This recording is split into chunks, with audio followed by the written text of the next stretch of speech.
Assalamualaikum warahmatullahi wabarakatuh. Baiklah, adik Indonesia semuanya.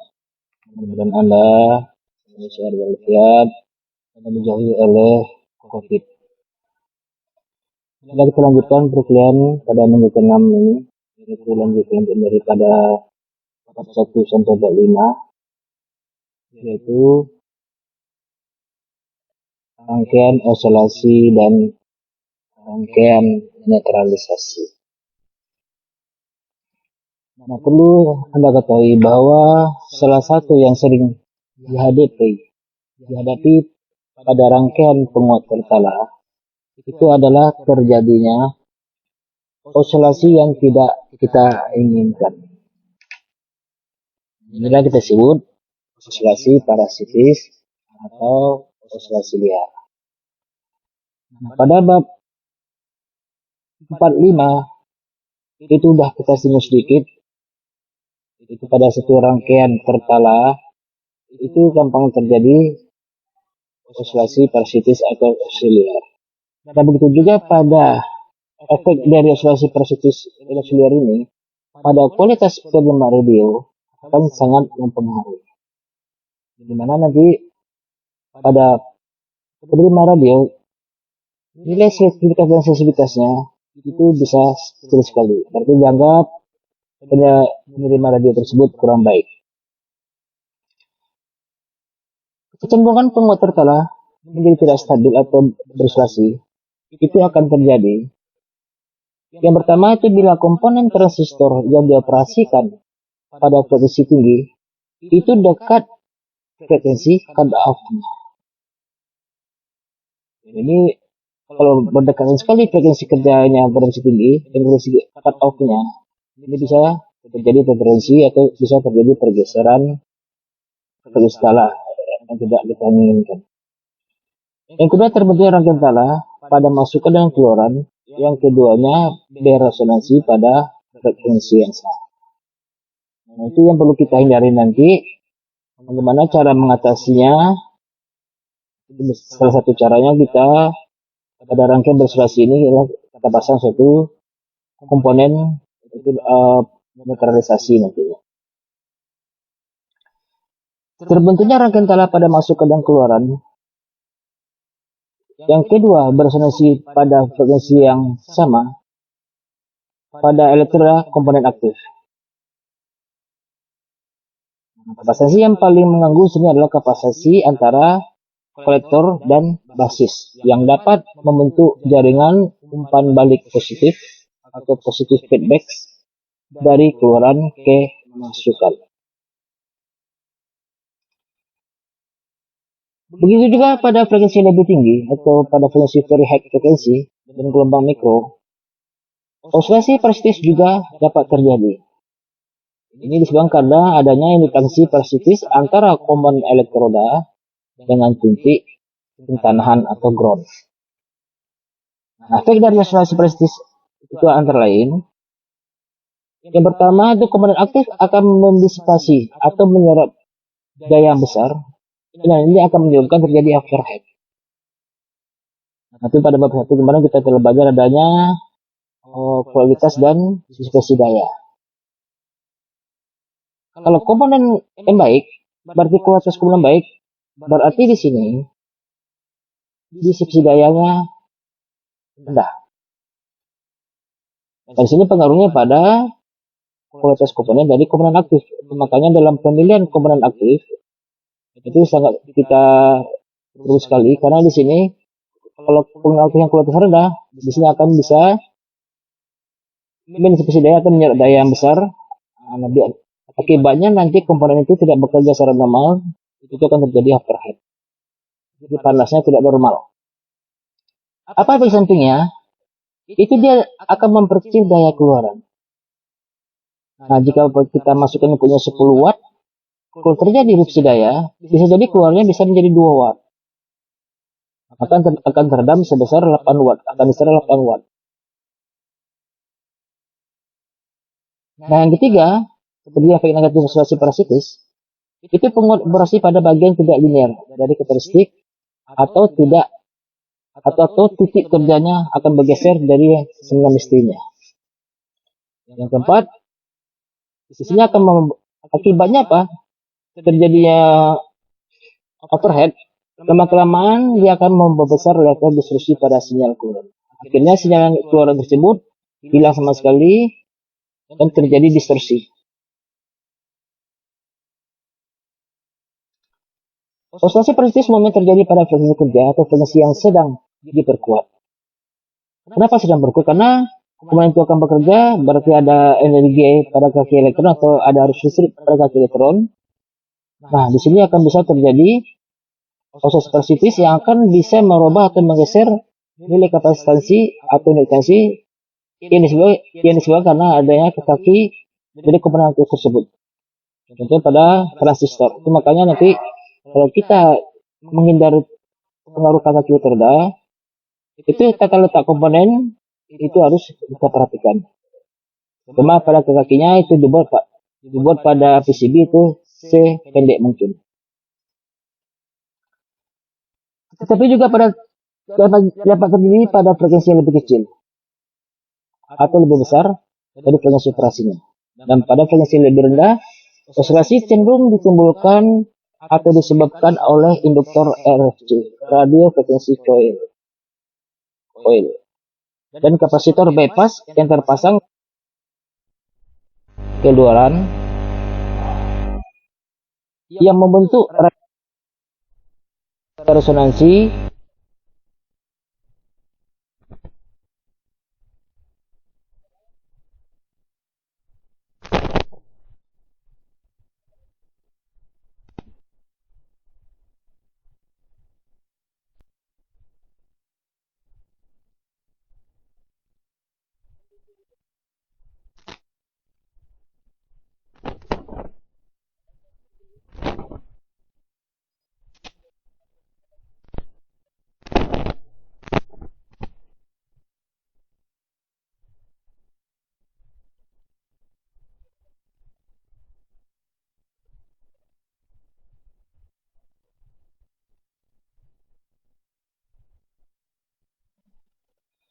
pada frekuensi yang lebih tinggi.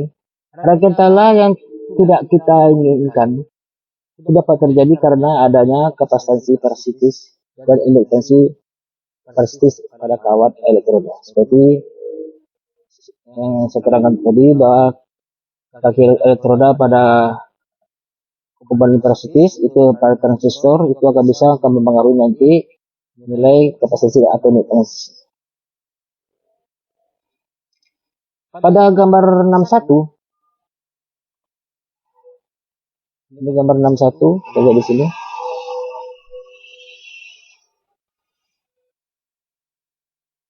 Pada gambar 61 itu kita lihat ada komponen RFC1, ada C3, ada C4, kemudian ada C1 dan C2. Nanti ada komponen yang mencari kita C1 sama L1 ini.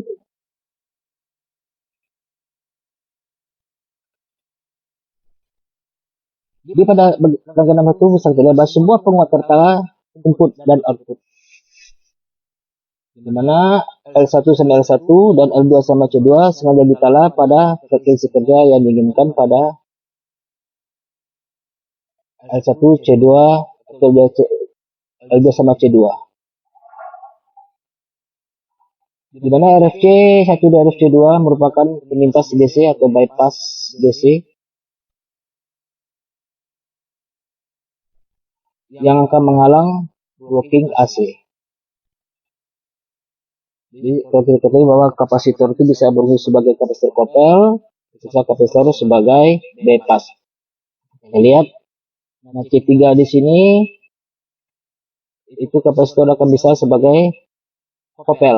Dia akan menahan DC melewatkan AC nanti.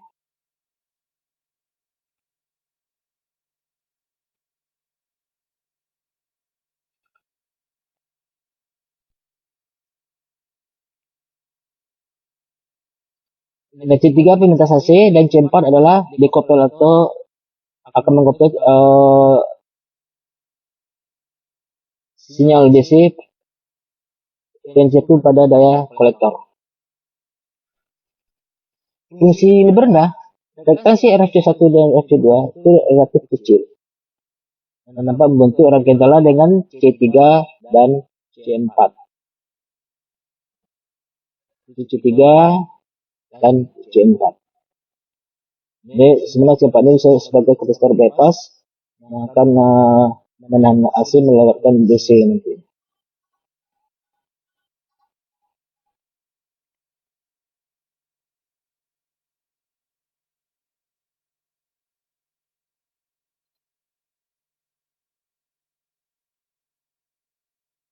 Jadi pada gambar 61B akan kepalin pada fungsi rendah.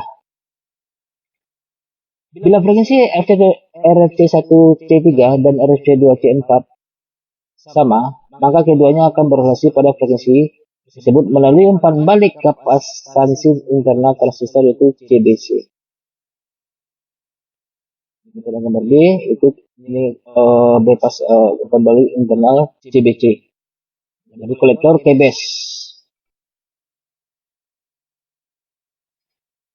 Untuk mencegahnya oscillasi pada fungsi rendah, harus kita jaga agar frekuensi resonansi RFC1C3 dan RFC2C4 itu tidak sama.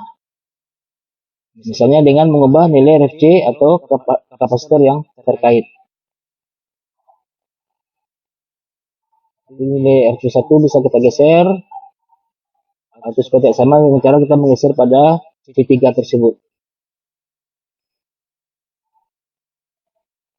Dan pada frekuensi yang lebih tinggi, oscillasi parasitis dapat terjadi karena adanya rangkaian tala yang terbentuk oleh kapasitas antar elektroda dengan inetrasi diri elektroda seperti pada gambar 61C. 61C ini vektor LB, ini CBE. Di antara coil current nanti ada umpan balik CCB. Nah, pada frekuensi tinggi, kapasitor C3 dan kopil C4 mempunyai reaktansi yang lebih kecil. Nah, ini dapat kita abaikan. Tetapi, kapasitor antara elektroda CBE dan CCE itu akan membentuk rangkaian tala dengan reaktansi diri elektroda itu LB dan LC. Di sini dia akan membentuk LB dan LC akan membentuk suatu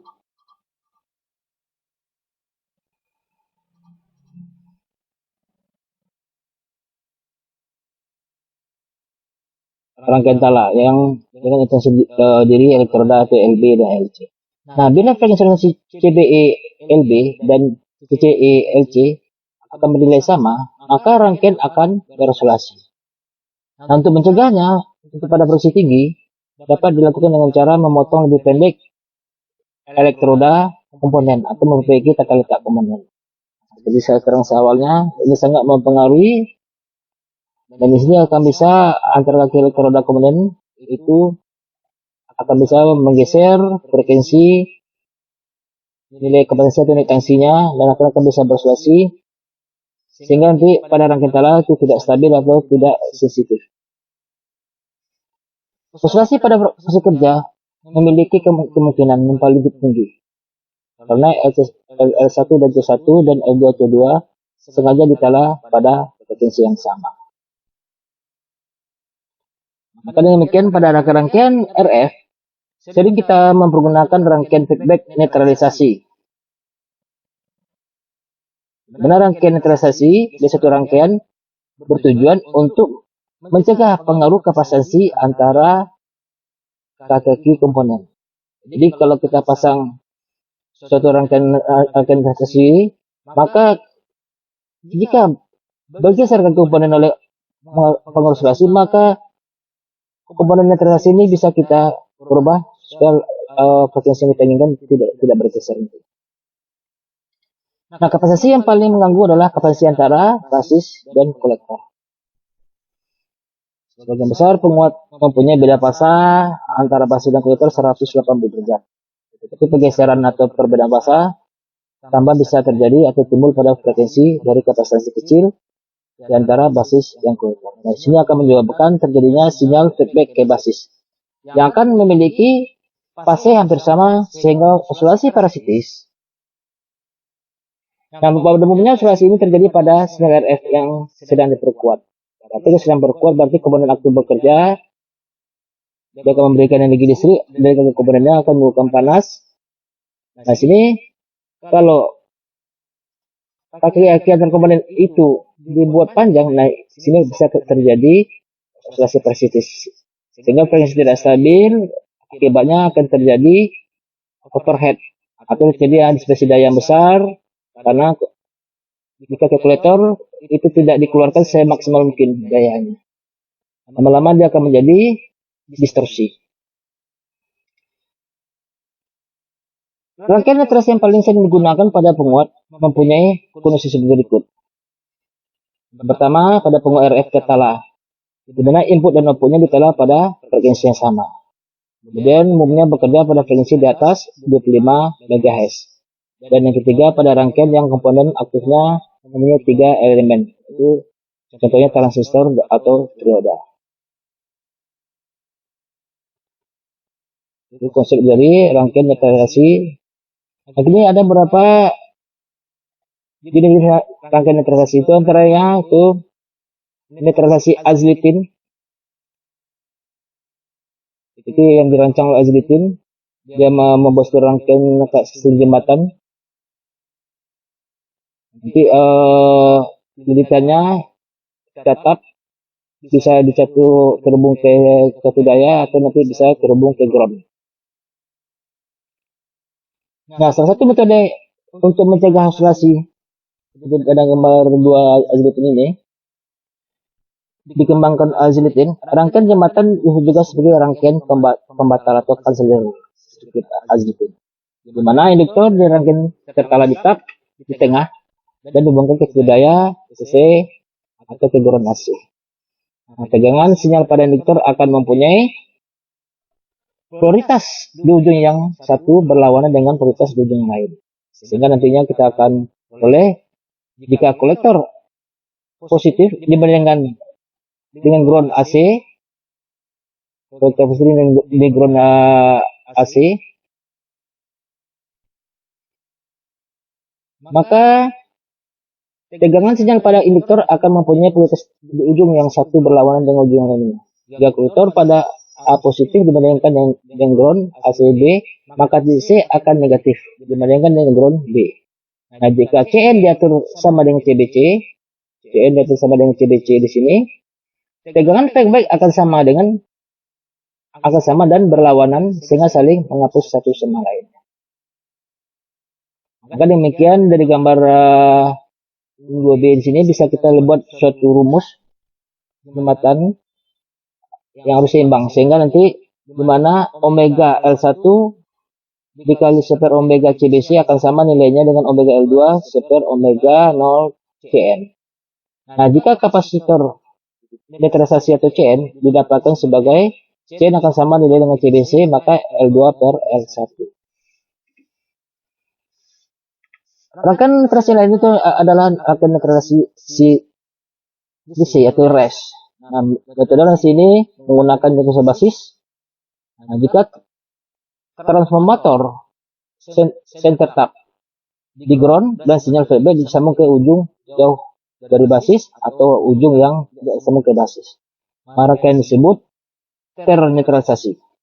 Karena feedback dari kapasitor liar CBC sama seperti arus feedback yang berasal dari kapasitor netralisasi CN, dan arus ini berlawanan arah.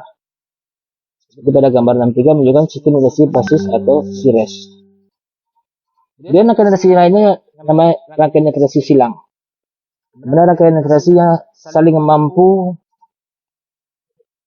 menghapus pengaruh kapasitansi antara elektroda atau antara komponen dari sebuah penguat push-pull.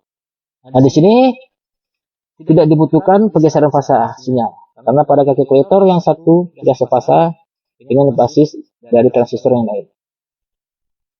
Nah, untuk memperoleh netralisasi cukup dengan menghubungkan silang basis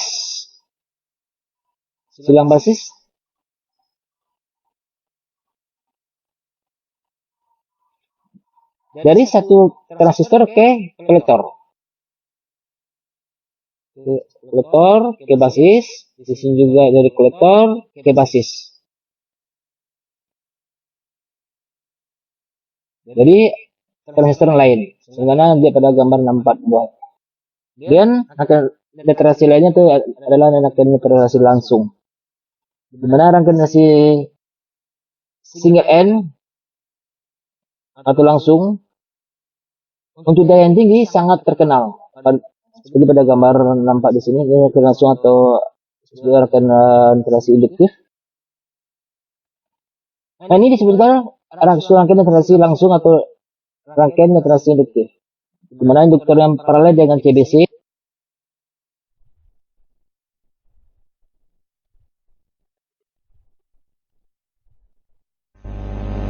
akan membentuk sebuah rangkaian dan impedansi tinggi pada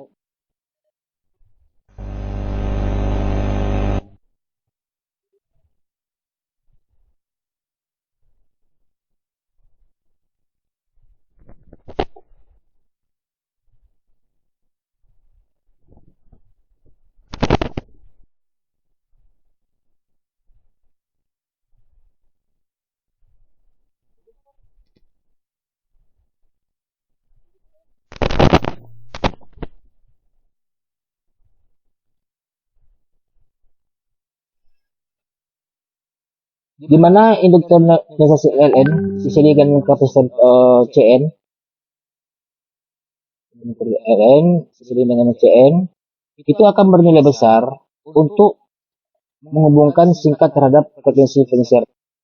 Di mana kapasitor CN dengan nilai besar seri dengan induktor yang akan mencegah filter dari pengaruh tegangan DC. DC pada basis, tetapi tidak berpengaruh pada rangkaian resonansi sehingga rangkaian rektansi dari kapasitor CN yang kecil terasa resonansi. Itu pada frekuensi kerjanya. Nah, untuk netralisasi karena kapasitor CBC dan induktor LN harus resonansi. Maka kita menggunakan rumus LN itu adalah 1/2 pi per omega 0 kuadrat CBC. Nah, nanti di sini nilai kapasitansi antara elektroda untuk transistor berkisar antara 3 hingga 7 picofarad. Dan juga kapasitor transistor tidak perlu dibuat terlalu besar, hanya saja parabel. Tujuan akan bisa kita geser atau kita atur untuk menyesuaikan frekuensi kapasitansi elektroda secara tepat. Sehingga CN biasanya dapat diatur pada daerah 1 sampai 15 picofarad. Ini salah satu akibat dari terjadinya oscillatory capacitus. Ada gambar A tuh panas biasa di sini. Dan semakin panas ada distorsi yang besar dari penyerapan daya, maka akan terjadi distorsi. Semakin besar distorsi atau semakin panas, maka akibatnya yang akan terjadi lebih parah. Itulah pada bab ini, mudah-mudahan Anda bisa paham. Dan supaya lebih jelasnya bisa akan Anda print materi pada bab 6 nantinya. Mohon maaf. Assalamualaikum warahmatullahi wabarakatuh.